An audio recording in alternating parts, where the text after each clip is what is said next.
Saudações, nobres ouvintes do Podcast Sem Esperança.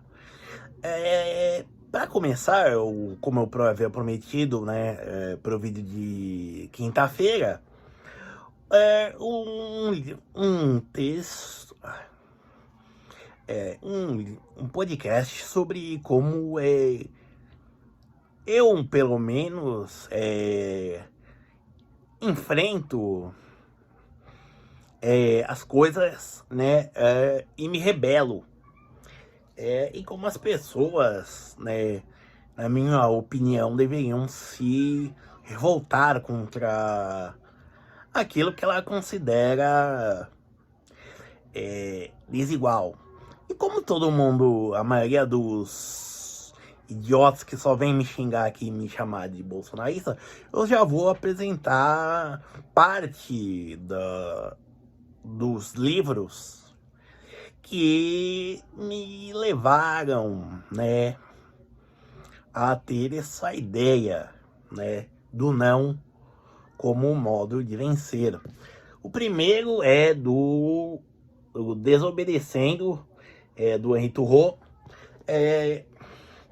Ele é considerado, é uma coletânea de textos dele, que inclui o famoso Desobediência Civil.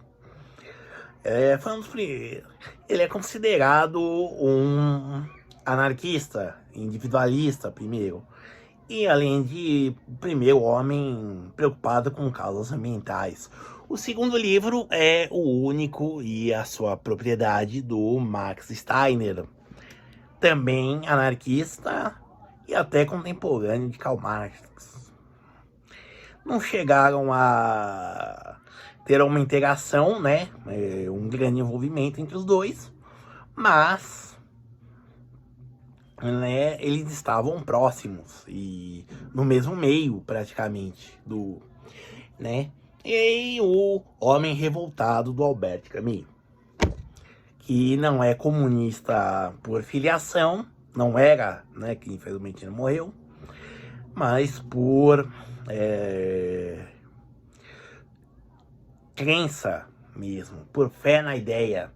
Tanto que nesse mesmo livro ele critica o comunismo, como ele estava sendo aplicado na prática, e ele sofreu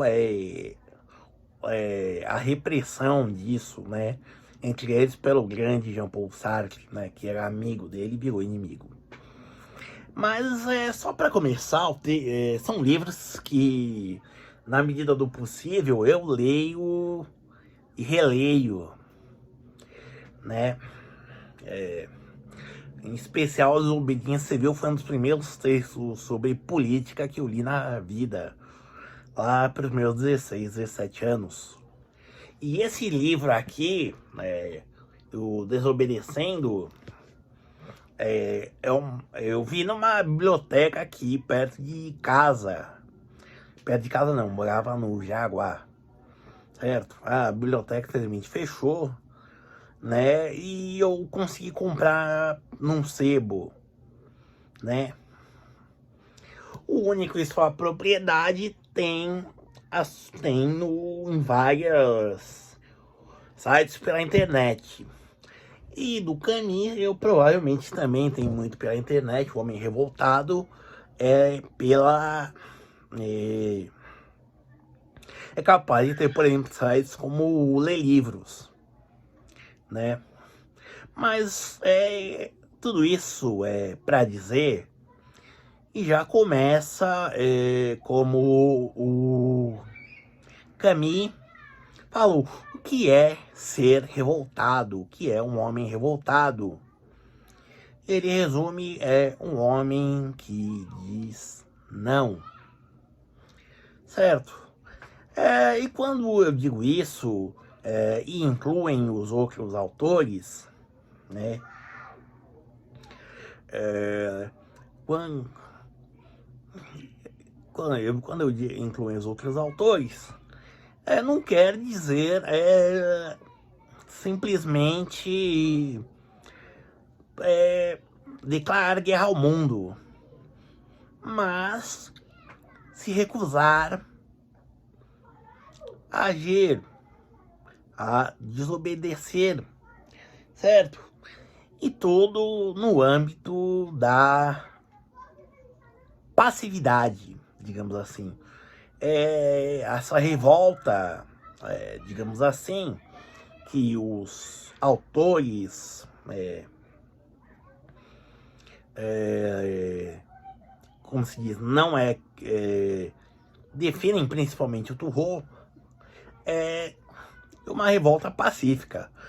Por exemplo, Turro, a Desobediência Civil, é um dos livros que influenciou Gandhi no seu modo de agir, certo? Entre outras coisas, por exemplo, ele incentivava as mulheres, ao invés de comprar, as mulheres não, os indianos, os hindus, ao invés de comprar o tecido de algodão inglês, tecer seu próprio, fazer seu próprio pano de algodão, certo? Em casa, tanto que o símbolo nacional, o símbolo da bandeira da Índia, aquela rodinha que tem no meio azul, é uma roda roca de fiar, né? Que faz o novelo de lã transformar num fio. Certo? E Gandhi é um exemplo muito bom disso, certo?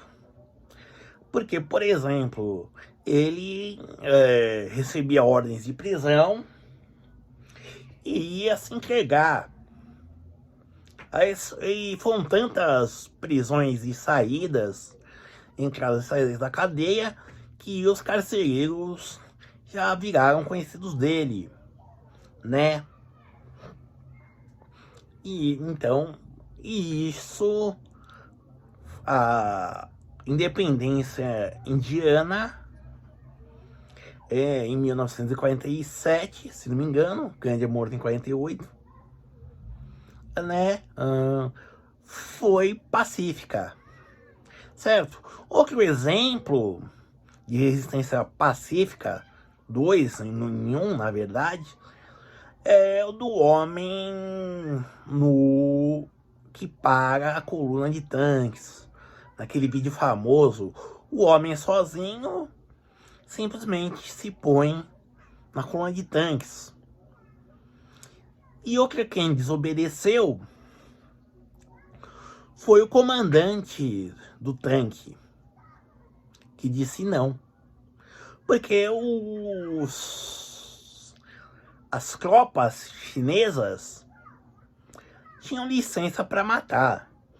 Quando tinha protestos, eles iam reprimir, eles mandavam um exército com munição letal e cobravam a bala dos respectivos mortos, das famílias dos respectivos mortos, certo? Então, assim, o tanquista, né, o piloto, o líder da colônia de tanques também se revoltou e não atropelou aquele homem, né? Certo? Então, assim, mais próximo que o bolsonarismo chegou da desobediência civil foi com a Sarah Winter, que ela disse que os protestos delas, né, dos 300 de Brasília, que na verdade eram só 20 e poucos, né, eram baseados em desobediência civil. Que, claro, não é. Primeiro porque, assim, você querer trocar soco com o Alexandre de Moraes, você queimar fogos como se fosse um bombardeio simbólico ao Supremo Tribunal Federal, né? Entre outras coisas. E além de querer trocar simplesmente um regime autoritário que não tem limites por outro que é autoritário também não tem limites, simplesmente não é a ideia. A ideia é de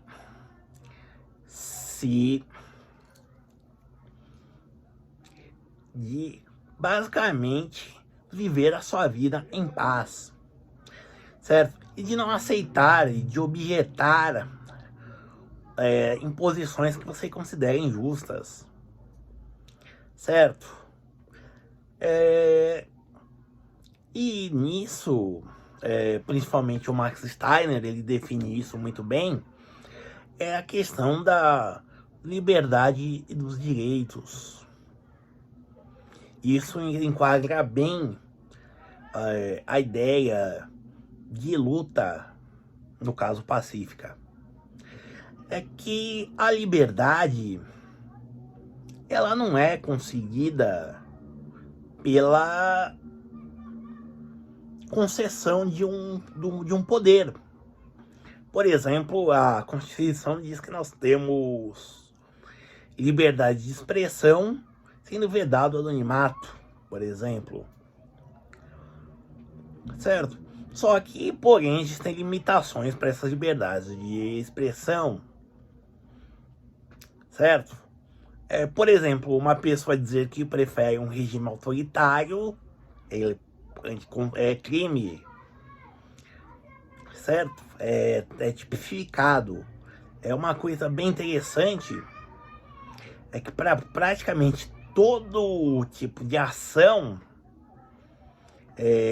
no Brasil tem alguma lei sancionando para praticamente todo tipo de ação, exceto respirar.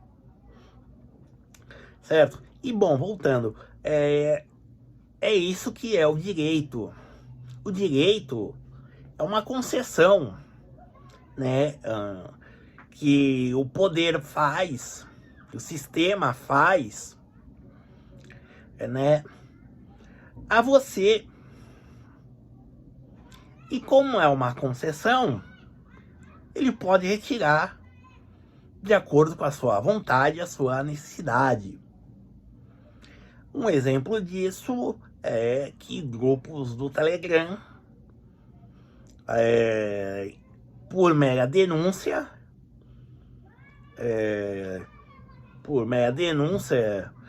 de simplesmente suspeita de envolvimento nos atos considerados terroristas, né, foram bloqueados. Ou seja, o direito de uma pessoa de estar insatisfeita com o governo atual, de reclamar dele, e de pensar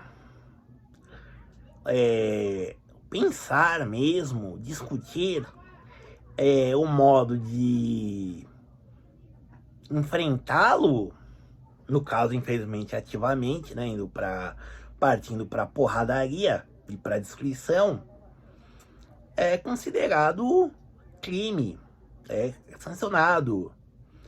E isso vale, por exemplo, para outras coisas, como propriedade. Por exemplo, tem juízes que, quando sem terra invadem, ocupam uma fazenda, eles não dão a reintegração de posse, alegando o uso social da propriedade. Ou seja, nem esse direito natural, eu não vou entrar no método de direitos positivos e direitos negativos, se tem, certo? E isso entre outras coisas, não é? Certo? Por exemplo, se uma pessoa quiser abrir um canal de televisão aberta, não, ele tem que ter uma concessão, certo?